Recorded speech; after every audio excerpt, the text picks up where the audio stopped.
ഈശോ മിശിഹായ്ക്ക് സ്തുതിയായിരിക്കട്ടെ. ഞാൻ മാണിപ്പറമ്പിലച്ചൻ. എൻ്റെ മാംസം തിന്നണം, എൻ്റെ രക്തം കുടിക്കണം എന്ന് യേശു പറഞ്ഞത് പ്രതീകാത്മകമായ അർത്ഥത്തിലാണ്, ആലങ്കാരിക അർത്ഥത്തിലാണ്, രൂപകാർത്ഥത്തിലാണോ, അതോ ശരിക്കും യഥാർത്ഥ അർത്ഥത്തിലാണോ? അക്കാലത്ത് തന്നെ ഇവൻ്റെ പച്ചമാംസം ഒക്കെ എങ്ങനെ കഴിക്കാൻ പറ്റും, ഇവൻ്റെ രക്തം എങ്ങനെ കുടിക്കാൻ പറ്റുമെന്ന് യഹൂദന്മാർ ചോദിച്ചിരുന്നു. ഇപ്പം നമ്മുടെ യഹോവ സാക്ഷികൾ, പെന്തക്കോസ്തക്കാർ, ദൈവസഭക്കാർ, പിന്നെ പ്രോട്ടസ്റ്റന്റിലെ പല വിഭാഗങ്ങളും ഒക്കെ അന്ന് യഹൂദന്മാർ ചോദിച്ച അതേ ചോദ്യം തന്നെ ചോദിക്കുന്നു. എന്നിട്ട് പറയുന്നു പ്രതീകാത്മകാർത്ഥത്തിലാണ് കർത്താവ് പറഞ്ഞത്, അല്ലാതെ യഥാർത്ഥ അർത്ഥത്തിലല്ല എന്നെല്ലാം പറഞ്ഞിട്ട് വ്യാഖ്യാനങ്ങളുണ്ട്. നമുക്കിന്ന് അതിൻ്റെ സത്യാവസ്ഥ പരിശോധിക്കാം. ലത്തീൻ വേദപാഠകം കോർപ്പസ് ക്രിസ്തി ഞായർ. ഇന്നലെ വ്യാഴാഴ്ചയാണ് കോർപ്പസ് ക്രിസ്തി പരിശുദ്ധ കുർബാനയുടെ തിരുനാൾ ലത്തീൻ സഭയിൽ പലയിടത്തും ആഘോഷിക്കുന്നത്. എന്നാൽ പല രാജ്യങ്ങളിലും വ്യാഴാഴ്ച കഴിഞ്ഞ് വരുന്ന ഞായറാഴ്ചയാണ്. യോഹന്നാൻ്റെ സുവിശേഷം 6-ാമത്തെ അധ്യായം 51 മുതൽ 58 വരെയുള്ള തിരുവചനങ്ങളാണ് നമ്മൾ ധ്യാനിക്കുന്നത്. സ്വർഗത്തിൽ നിന്ന് ഇറങ്ങിയ ജീവനുള്ള അപ്പം ഞാനാകുന്നു. ഈ അപ്പം ഭക്ഷിക്കുന്നവനെല്ലാം എന്നേക്കും ജീവിക്കും. ഞാൻ നൽകാനിരിക്കുന്ന അപ്പം ലോകത്തിൻ്റെ ജീവന് വേണ്ടി ഞാൻ നൽകുന്ന എൻ്റെ മാംസം ആകുന്നു. അപ്പോൾ യഹൂദന്മാർ പരസ്പരം തർക്കിച്ചു, തൻ്റെ മാംസം നമുക്ക് ഭക്ഷിക്കാൻ തരാൻ ഇവൻ എങ്ങനെ കഴിയും? യേശു അവരോട് പറഞ്ഞു, ആമേൻ ആമേൻ, ഞാൻ നിങ്ങളോട് പറയുന്നു, നിങ്ങൾ മനുഷ്യപുത്രൻ്റെ മാംസം ഭക്ഷിക്കുകയും അവൻ്റെ രക്തം കുടിക്കുകയും ചെയ്യുന്നില്ലെങ്കിൽ നിങ്ങൾക്ക് നിങ്ങളിൽ ജീവനില്ല. എൻ്റെ മാംസം തിന്നുകയും എൻ്റെ രക്തം കുടിക്കുകയും ചെയ്യുന്നവന് നിത്യജീവനുണ്ട്. അന്ത്യദിനത്തിൽ ഞാൻ അവൻ ഉയർപ്പിക്കും. എൻ്റെ മാംസം സാക്ഷാൽ ഭക്ഷണവും എൻ്റെ രക്തം സാക്ഷാൽ പാനീയവുമാകുന്നു. എൻ്റെ മാംസം തിന്നുകയും എൻ്റെ രക്തം കുടിക്കുകയും ചെയ്യുന്നവൻ എന്നിലും ഞാൻ അവനിലും വസിക്കുന്നു.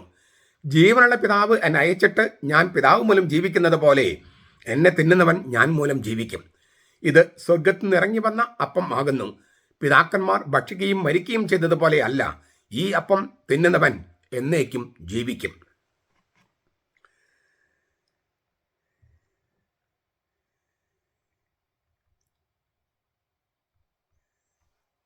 തൻ്റെ മാംസം ഭക്ഷിക്കാൻ തരാൻ ഇവൻ എങ്ങനെ കഴിയും?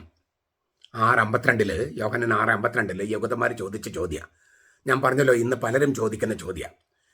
മനുഷ്യമാംസം തിന്നുക എന്ന പാപം ചെയ്ത് നരഭോജികളാകാൻ പറ്റുമോ എന്നാണ് ശ്രോതാക്കൾ ചോദിക്കുന്നത്. ഇന്നത്തെ ആളുകളും. യേശുവിൻ്റെ മാംസം ഭക്ഷിക്കുകയോ?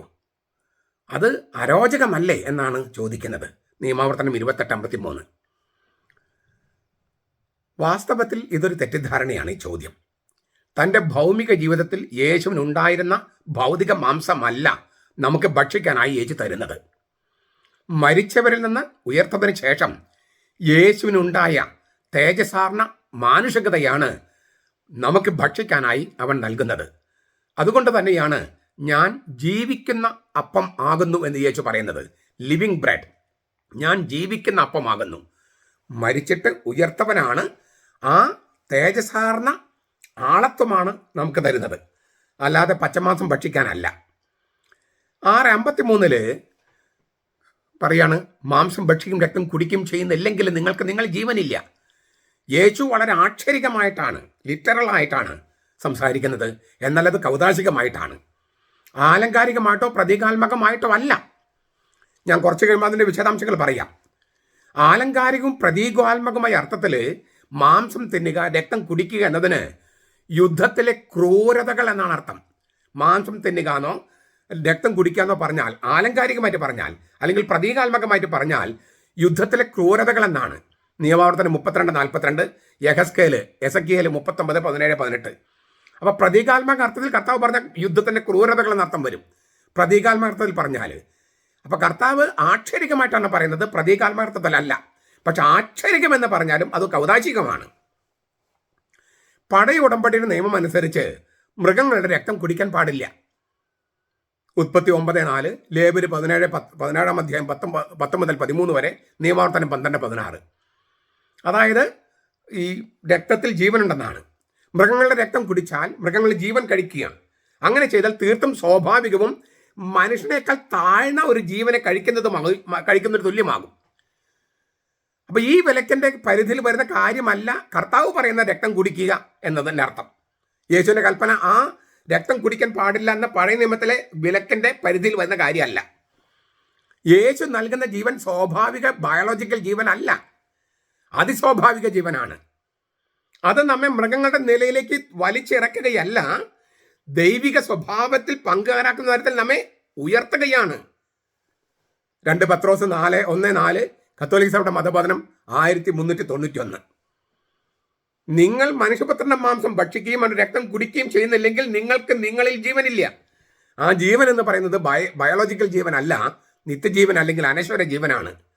ജീവശാസ്ത്രപരമായ ജീവൻ, അതീതമായ ജീവൻ. ഏത് ജീവനിലേക്കാണോ യേശു മരിച്ചവരിൽ നിന്നുള്ള ഉയർപ്പിലൂടെ കടന്നുപോയത്, ആ ജീവനാണ്. അതിപ്പോഴേ തരുകയാണ്. എൻ്റെ കർത്താവ് വളരെ കൃത്യമായിട്ട് പറയുകയാണ്, വളരെ വ്യക്തമായിട്ട് പറയുന്നത്. 6-6 അധ്യായം 54 വാക്യം, എൻ്റെ മാംസം തിന്നുകയും. ഇവിടെ തിന്നുക എന്ന അർത്ഥത്തിൽ ഉപയോഗിച്ചിരിക്കുന്ന വാക്ക് ട്രോഗോ എന്നാണ്. ട്രോഗയിൻ അതിൻ്റെ ഇൻഫിനിറ്റീവ് ട്രോഗോ. പുതിയ നിയമത്തിൽ ആകെ 6 പ്രാവശ്യമേ ഇത് ഉപയോഗിച്ചിട്ടുള്ളൂ. അവയിൽ 5 പ്രാവശ്യവും 4-ാം സുവിശേഷത്തിലാണ്, അതായത് ഈ 6-ാമത്തെ അധ്യായത്തിലാണ്. പിന്നെ മത്തായി 24:38 പറഞ്ഞുള്ളത്. കോവർ കഴുതകൾ, പന്നികൾ, ആടുമാടുകൾ എന്നിവയ്ക്ക് തീറ്റ കൊടുക്കുമ്പോൾ അവ തിന്നുന്ന, ചവച്ചരച്ച് തിന്നുന്ന, അതിനുപയോഗിക്കുന്ന വാക്കാണ് ഈ ട്രോഗോ. ഗ്രീക്ക് സാഹിത്യത്തിൽ പൊതുവെ ആ വാക്കാണ് ഉപയോഗിക്കുന്നത്.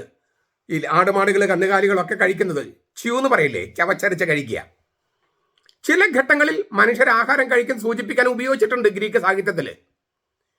ജീവന്റെ അപ്പത്തെക്കുറിച്ചുള്ള പ്രഭാഷണത്തിൽ 2-ാം ഭാഗത്ത് യേശു 4 പ്രാവശ്യം ഈ വാക്ക് ഉപയോഗിച്ചിരിക്കുന്നു. 6:54, 6:56, 6:57, 6:58, 4 പ്രാവശ്യം.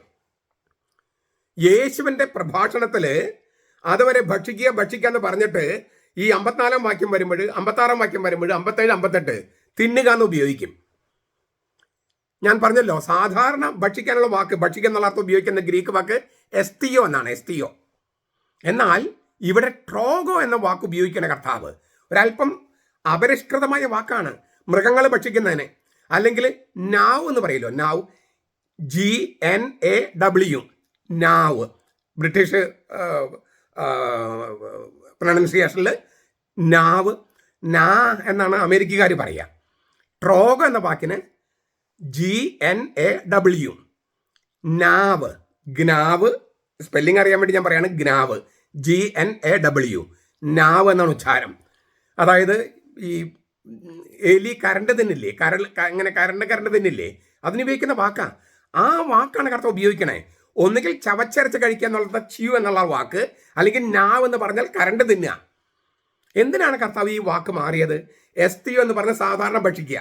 ആ ഭക്ഷിക്കുക എന്നുള്ള വാക്കിൽ നിന്ന് മാറിയിട്ട് എസ്തിയോ, അത് മാറിയിട്ട് ട്രോഗ് എന്ന വാക്ക് കർത്താവ് എന്തിനാണ് ഉപയോഗിച്ചത്? അതും അത്ര പരിഷ്കൃതമല്ലാത്ത വാക്ക്. തൻ്റെ പ്രബോധനത്തിൻ്റെ, ജീവന്റെ അപ്പത്തെക്കുറിച്ച് തൻ്റെ പ്രബോധനത്തിൻ്റെ കേന്ദ്ര വീതിയും ഊന്നലും മാറുന്നുവെന്ന് വ്യക്തമാക്കാനാണ് കർത്താവ് വേറെ വാക്കുപയോഗിക്കണേ.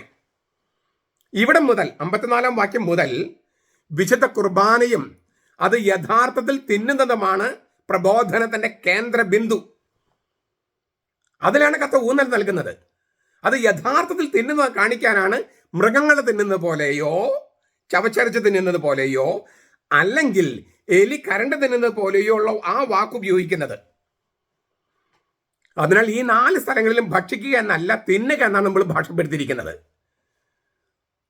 ഈ വസ്തുചിത്രപരവും അല്ലേ, ഞാൻ പറഞ്ഞ എലി തിന്നുക അല്ലെങ്കിൽ ആടുമാടുകൾ ചവച്ചയക്കുക, പരിക്കരമായി വാക്ക് യേശു ഉപയോഗിച്ചതും ആവർത്തിച്ചതും ഒരൊറ്റ കാര്യം സമർത്ഥിക്കാനാ.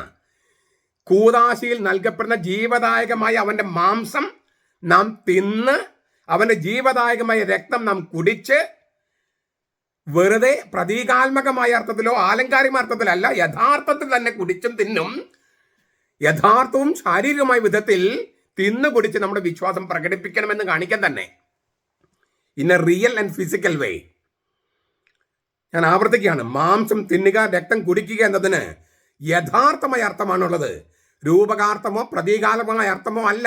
പെന്തക്കോസ്തക്കാരും ദൈവസഭക്കാരും പറയുന്നത് പോലെ പ്രതീകാത്മകമായ അർത്ഥത്തിലല്ല. കാരണം പഴയ നിയമത്തിൽ പ്രതീകാത്മകമായ അർത്ഥത്തിൽ മാംസം തിന്നുക എന്ന് പറഞ്ഞാൽ പരിഹസിക്കുക, ശത്രുത പാലിക്കുക എന്നൊക്കെ ആണ് അർത്ഥം. ഉദാഹരണം നോക്കാം. സങ്കീർത്തനം 27:2, എൻ്റെ മാംസം ഭക്ഷിക്കാൻ വരുന്ന ശത്രുക്കൾ മറിഞ്ഞു വീഴും. അപ്പോൾ മാംസം ഭക്ഷിക്കുക എന്നുള്ളത് അത് പ്രതീകാത്മക അർത്ഥത്തിലാണ്.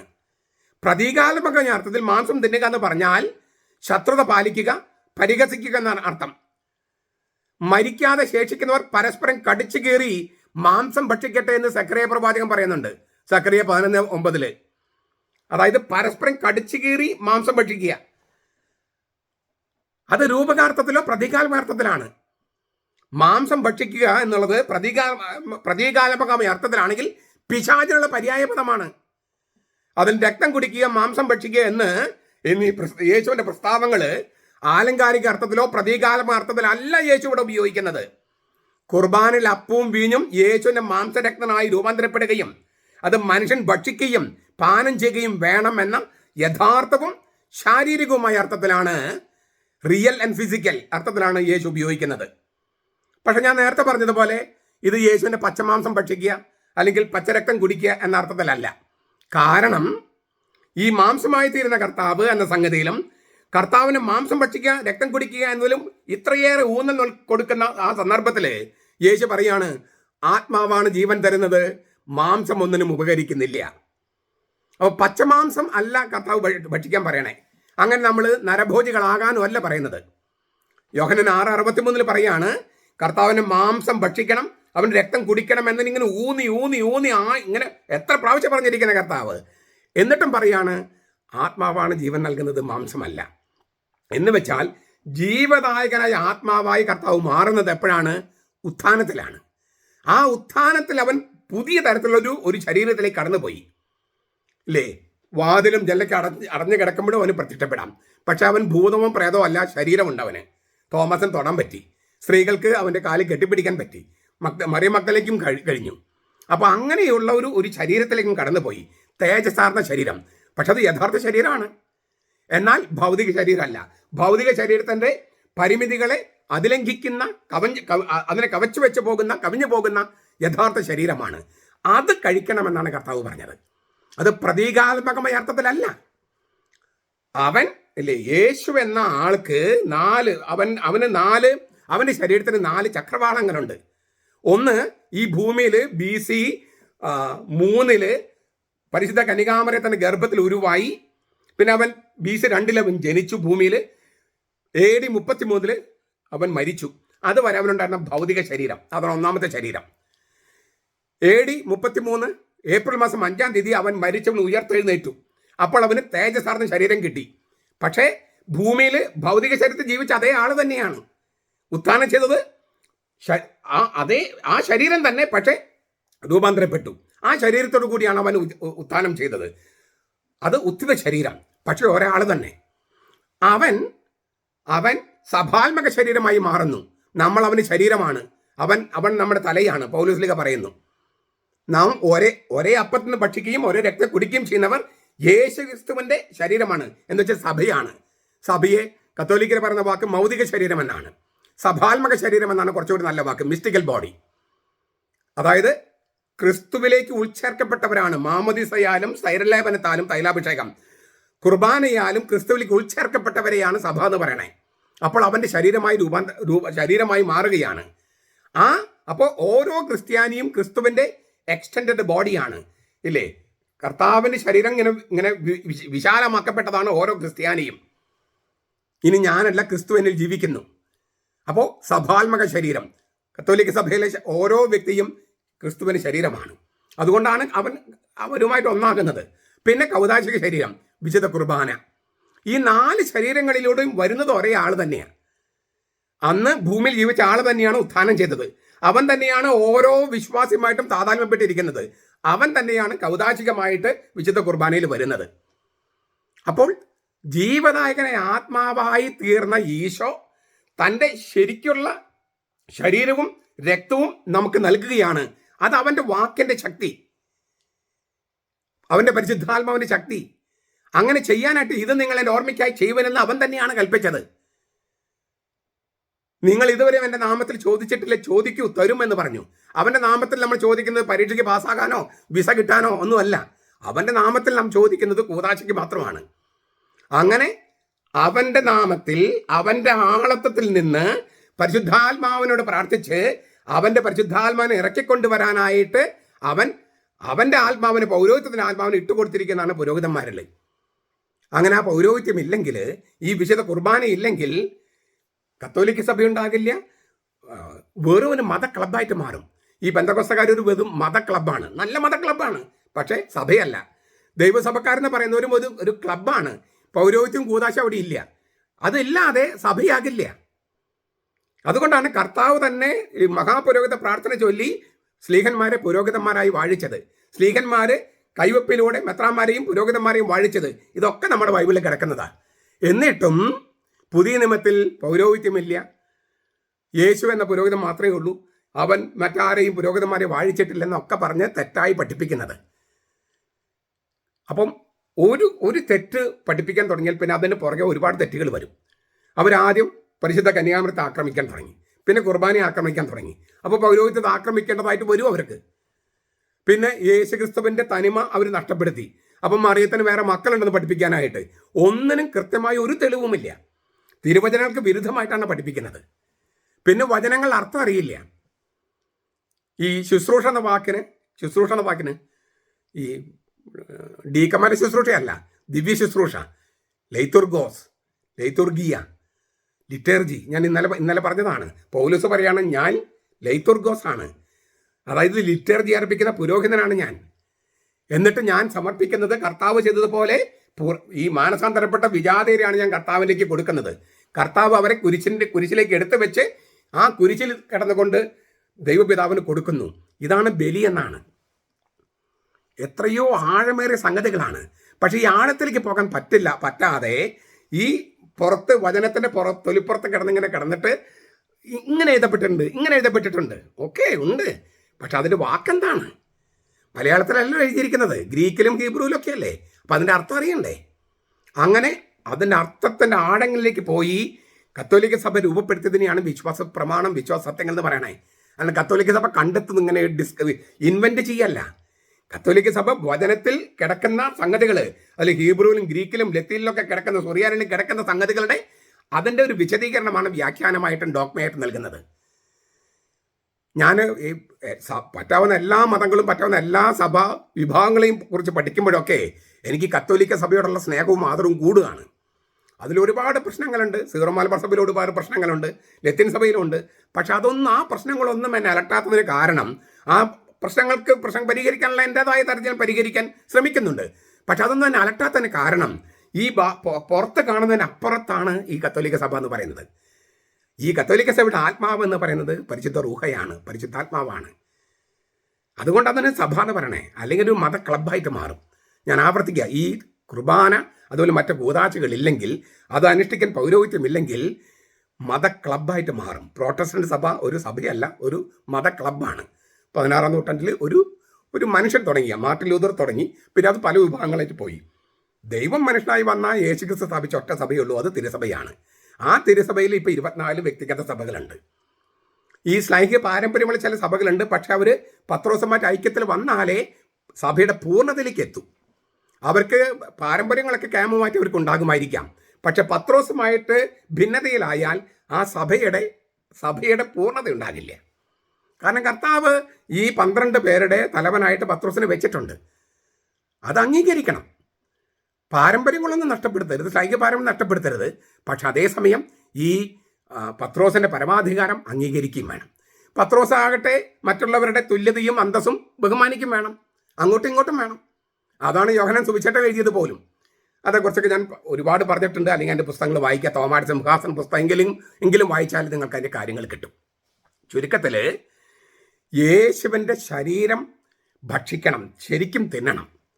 പക്ഷെ ആ ശരീരം എന്ന് പറയുന്നത് പച്ചമാംസമല്ല, രൂപാന്തരം വന്ന അവൻ്റെ ആളത്വമാണ്. ഇത് എൻ്റെ ശരീരം ആകുന്നെന്ന് പറഞ്ഞാൽ, ഈ ശരീരം എന്ന് പറഞ്ഞാൽ നമ്മുടെ അസ്ഥിയിൽ തൂങ്ങിക്കിടക്കുന്ന മാംസമല്ല, മറിച്ച് ആള്. ഇത് എൻ്റെ ശരീരം എന്ന് പറഞ്ഞാൽ ഇത് ഞാൻ തന്നെയാണ്. ഇതെൻ്റെ രക്തം എന്ന് പറഞ്ഞാൽ ഇതെൻ്റെ ജീവനാണ്, ദൈവിക ജീവൻ. ആ ദൈവിക ജീവൻ നമ്മൾ കൺസ്യൂം ചെയ്താലേ നമുക്ക് ദൈവിക ജീവൻ ഉണ്ടാകൂ. അതുകൊണ്ടാണ് ഈ പരിശുദ്ധാത്മാവിന് നൽകപ്പെടുക എന്ന് പറയുന്നത്, ദൈവിക ജീവൻ നൽകപ്പെടുക എന്നാണ് കത്തോലിക്ക സഭ പഠിപ്പിക്കുക. കുറച്ച് അത്ഭുതങ്ങളോ ഭാഷാവർത്ത പ്രസംഗിക്കുന്നതോ അല്ലെങ്കിൽ പ്രാർത്ഥിക്കുന്നതോ അതൊക്കെയാണ് പെന്തക്കോസ്തക്കാരും ദൈവസഭക്കാരും പരിശുദ്ധാത്മാവിൻ്റെ വരവായിട്ട് കാണുന്നത്. അത് കരിസ്മാത്ത എന്നാണ് പൗലോസ് അതിനെ പറയണേ. അതല്ല പരിശുദ്ധാത്മാവിൻ്റെ ആഗമനം. പരിശുദ്ധാത്മാവിൻ്റെ ആഗമനം എന്ന് പറയുന്നത് ദൈവിക ജീവനാണ്. അത് കൗതാശികമായിട്ടാണ് നമുക്ക് നമ്മിലേക്ക് ഇട്ടു തരുന്നത്. അതിനാൽ ഞാൻ ആവർത്തിക്കുന്നു, യേശു മരിച്ചു, ഉത്ഥാനം ചെയ്തു, സ്വർഗത്തിലേക്ക് കടന്നുപോയി. അപ്പോൾ അവനൊരു പുതിയ ജനത്തിലുള്ള ജീവൻ വന്നു. ആ ജീവൻ, ആ ശരീരം, അതാണ് വിശുദ്ധ കുർബാനയിൽ നൽകപ്പെടുന്നത്. അവൻ മരിക്കുകയും ഉയർക്കുകയും ചെയ്തില്ലായിരുന്നെങ്കിൽ കുർബാന ഉണ്ടാകുമായിരുന്നില്ല. നിങ്ങൾക്ക് നസറത്തിൽ യേശു എന്ന് പറയുന്ന ബെനഡിക്ട് മാർപ്പാപ്പയുടെ പുസ്തകം 3 വോള്യങ്ങളായിട്ട് നമ്മൾ ആളൊരു ബിബ്ലിയ ഇറക്കിയിട്ടുണ്ട്. നസറത്തിൽ യേശു 1-ാമത്തെ വോള്യം 447 ആ പേജുകളൊക്കെ ഒന്ന് വായിച്ച് നോക്കാം. കുരിശ്, മരണം, ഉത്ഥാനം എന്നിവരുടെ യേശു പുതിയ ജനസിലുള്ള ജീവനിലേക്ക് കടന്നുപോയി. ആ ജീവനാണ് മാംസരക്തങ്ങളായി ഈ യേശു കുർബാനയിൽ നൽകുന്നത്. അതുകൊണ്ട് മാംസരക്തങ്ങൾ എന്ന പ്രയോഗത്തിന് എൻ്റെ ജീവൻ, ഞാൻ തന്നെ, എൻ്റെ ജീവൻ തന്നെ, ഞാനാകുന്ന ആളത്വം നിങ്ങൾക്ക് നൽകുകയാണ്, നിങ്ങൾ ഞാനും ഒന്നാകാൻ വേണ്ടി. ഇനി ഞാനല്ല ക്രിസ്തുവിനിൽ ജീവിക്കുന്നുവെന്ന് കൗതാശികമായും അസ്തുതാത്മകമായും പറയത്തക്ക വിധം നമുക്ക് അത് ഉൾക്കൊള്ളാം. അതുകൊണ്ട് പരിശുദ്ധ കുർബാനയുടെ തിരുനാൾ, ഈ പരിശുദ്ധ കുർബാനയ്ക്കെതിരെ നടക്കുന്ന ഒരുപാട് തിന്മകൾ നടക്കുന്നുണ്ട്. പരിശുദ്ധ കുർബാനയ്ക്കെതിരെ സഭയിൽ നിന്ന് വിട്ടുപോയവരും ഇല്ലേ, അത് അംഗീകരിക്കാൻ പറ്റാണ്ടാണ് യൂദാസ് വിട്ടുപോയത്. നിങ്ങൾ 12 പേരെ ഞാൻ തിരഞ്ഞെടുത്തില്ലേ, നിങ്ങൾ ഒരുവൻ പിശാചാണെന്ന് പറയുന്നത് ഈ അധ്യായത്തിലാണ്. ഈ യോഹന്നാൻ സുവിശേഷം 6-ാമത്തെ അധ്യായം ജീവന്റെ അപ്പത്തെക്കുറിച്ചുള്ള ആ പ്രഭാഷണത്തിന്റെ സമാപനത്തിലാണ് യൂദാസ് ജീവന്റെ അപ്പത്തെക്കുറിച്ച്, അതായത് കർത്താവിന് ശരീരവും രക്തവും തിന്നുകയും കുടിക്കുകയും എന്ന് പറഞ്ഞപ്പോൾ ഉൾക്കൊള്ളാൻ പറ്റാതെ തെറ്റിപ്പിരിഞ്ഞു പോയതാണ് യൂദാസ്. ഇപ്പോൾ പെന്തക്കോസ്തുകാരും യഹോവസാക്ഷികളും ദൈവസഭക്കാരും പ്രൊഫഷണൽക്കാരും ഒക്കെ ഈ കുർബാന അംഗീകരിക്കാതെ തെറ്റിപ്പിരിഞ്ഞ് പോകുമ്പോൾ യൂദാസ് ചെയ്തതുപോലെയാണ് ചെയ്യുന്നത്. ഞാൻ അവരെ യൂദാസ് എന്ന് വിളിക്കുന്നില്ല, പക്ഷേ യൂദാസ് ചെയ്താണ് അവർ ചെയ്യുന്നത്. ആ തെറ്റ് തിരുത്തി പത്രോസും കർത്താവിനെ തള്ളി പറഞ്ഞു, യൂദാസ് ഒറ്റിക്കൊടുത്തു, പത്രോസ് മാനസാന്തരപ്പെട്ടു. പാപം ചെയ്യാത്തവരല്ല ഇവരാരും. നിങ്ങളും ഇല്ലേ മാനസാന്തരപ്പെട്ട് കർത്താവിൻ്റെ കുർബാനയിലേക്ക് തിരിച്ചു വരണമെന്നാണ് എനിക്ക് പറയാനുള്ളത്. ഇത് ഐക്യത്തിൻ്റെ കൂതാശിയാണ്. പക്ഷെ ഐക്യത്തിൻ്റെ കൂതാശി ആകണമെങ്കിൽ അത് നിങ്ങൾ സ്വീകരിക്കണം. അപ്പോഴേ ഐക്യമുണ്ടാകൂ. അവൻ്റെ ശരീരം ഭക്ഷിച്ചാലല്ലേ അവൻ്റെ ശരീരത്തിൻ്റെ ഭാഗമായി മാറൂ. അപ്പോഴല്ലേ ഇതിനെയാണ് നമ്മൾ പുണ്യവസ്തുക്കൾ ഐക്യത്തിനെയാണ് പുണ്യവാന്മാരുടെ ഐക്യമായിട്ട് പിന്നീട് മനസ്സിലാക്കിയത്. പുണ്യവസ്തുവിലുള്ള ഐക്യം, പുണ്യവസ്തു എന്ന് പറഞ്ഞാൽ കുർബാന, വിശുദ്ധ കുർബാന വിശുദ്ധർക്കുള്ളതാകുന്നു പറയുന്നു. അപ്പോൾ പറയാണ് ഞങ്ങൾക്ക് എന്ത് വിശുദ്ധിയുണ്ട്, നിനക്കല്ലാതെ എന്താണ് നമ്മൾ മറുപടി പറയുന്നത്? ആ പുണ്യവസ്തു പുണ്യവാന്മാർക്കുള്ളതാണ്. ആ പുണ്യവസ്തു എന്ന് പറഞ്ഞ വിശുദ്ധ കുർബാനയാണ്. വിശുദ്ധ കുർബാന സ്വീകരിക്കുന്നവരാണ് ഈ പുണ്യവാന്മാരുടെ ഐക്യത്തിൽ ഉൾപ്പെടുന്നത്. ആ പുണ്യവാന്മാരുടെ ഐക്യം കണക്കാക്കിയിട്ടാണ്, ആ ഐക്യത്തിലാണ് വിശുദ്ധരുടെ പ്രാർത്ഥനകളും മറിയത്തിൻ്റെ പ്രാർത്ഥനയൊക്കെ നമുക്ക് ഫലപ്രദമാകുന്നത്. എല്ലാം തിരുവചനത്തിൽ അടിസ്ഥാനമിട്ടതാണ്. അതിനാൽ ഈ വിശുദ്ധ കുർബാനയോടുള്ള ഭക്തി എന്ന് പറഞ്ഞാൽ അതൊരു സ്നേഹമാണ്. ആ വിശുദ്ധ കുർബാനയെ ബഹുമാനിക്കാതെ നമ്മുടെ എറണാകുളം അങ്കമാലി അതിരൂപതയിലെ വിമത വൈദികർ അവർ വിചാരിക്കുന്ന അവരുടെ വീട്ടിൽ നിന്ന് കൊണ്ടുവന്നതാണ് വിശുദ്ധ കുർബാന. കർത്താവ് സഭയെ ഏൽപ്പിച്ചു. സഭയാണ് എങ്ങനെ ചൊല്ലണമെന്ന് പറയുന്നത്. അങ്ങനെ ചൊല്ലിയാൽ തന്നെ അത് വാലിഡും ലിസിറ്റുമാകും. അതുകൊണ്ടാണ് പ്രാർത്ഥന മാറ്റാൻ പറ്റില്ല എന്ന് ലേവൻ മാർപ്പാപ്പ പറയുന്നത്. നമ്മുടെ വീട്ടിൽ നിന്ന് കൊണ്ടുവന്നതല്ല, നമ്മുടെ ബുദ്ധിയല്ല, ഇത് ദൈവം നൽകിയതാണ്. ദൈവം നൽകിയത് മാറ്റാൻ നമുക്ക് അർഹതയില്ല. സഭയുടെ കയ്യിൽ ദൈവരാജ്യം താക്കോല് കൊടുത്തിട്ടുണ്ട്. സഭ ഒരുപാട് കാര്യങ്ങൾ ആലോചിച്ചിട്ട് ചില മാറ്റങ്ങൾ വരുത്തും. സഭ നമുക്ക് ഓരോരുത്തർക്ക് മാറ്റാൻ അധികാരമില്ല. അപ്പോൾ ഈ സഭയിൽ നിന്ന് വിട്ടുപോയിട്ടുള്ളവരുണ്ട് കുർബാനയോടുള്ള എതിർപ്പ് കൊണ്ട്, യൂദാസിനെ പോലെ. സഭയ്ക്ക് ഉള്ളിൽ നിൽക്കുന്നവർ യൂദാസിനെ പോലെ കർത്താവിനെ ഒറ്റിക്കൊടുക്കുന്നുണ്ട്. ഇതിനെല്ലാം പ്രായശ്ചിത്തമാകണം നമ്മുടെ രീതികൾ. അതേസമയം നമ്മൾ കുർബാന സ്നേഹിക്കുന്നവർ കർത്താവിനെ ശരിക്കും സ്നേഹിച്ച് അവനുമായി ഒന്നായി, ഭാര്യയും ഭർത്താവും ഒന്നാകുന്ന ഒരു സ്നേഹത്തിൻ്റെ ഒരു ആഴമുണ്ടല്ലോ, അതുപോലൊരു ആഴം, അതിനേക്കാൾ വലിയൊരു ആഴമാണ് നമ്മൾ കർത്താവിനെ സ്വീകരിക്കുമ്പോൾ. അപ്പോഴാണ് അവൻ മണവാളനും നമ്മൾ മണവാട്ടിയുമായി മാറുന്നത്. മണവാട്ടിയുമായിട്ട് ഒന്നാകുന്നത് കത്തോലിക്ക സഭയിൽ മാത്രമാണ്, അല്ലെങ്കിൽ കത്തോലിക്ക സ്ലൈക പാരമ്പര്യമുള്ള സഭയിൽ മാത്രമാണ്. ആ ഐക്യം, ആ ഇൻറ്റിമസി അത് കർത്താവിനോട് കൂടി ഉണ്ടാകാൻ, കർത്താവും നമ്മൾ തമ്മിൽ ഒരൊറ്റ ഒരു രഹസ്യാത്മക ബന്ധമാണത്. അത് ശരിക്കുള്ള ബന്ധമാണ്. ആ ബന്ധത്തിലേക്ക് പ്രവേശിക്കാൻ, ആ സ്നേഹത്തിൽ വളരാൻ നമുക്ക് കഴിയട്ടെ. നമ്മുടെ കർത്താവ് ഈശോ മിശിഹായുടെ കൃപയും പിതാവായ ദൈവത്തിൻ്റെ സ്നേഹവും പരിശുദ്ധാത്മാവിൻ്റെ സഹവാസവും നാം എല്ലാവരോടും കൂടി ഉണ്ടായിരിക്കട്ടെ, ഇപ്പോഴും എപ്പോഴും എന്നേക്കും. ആമേൻ.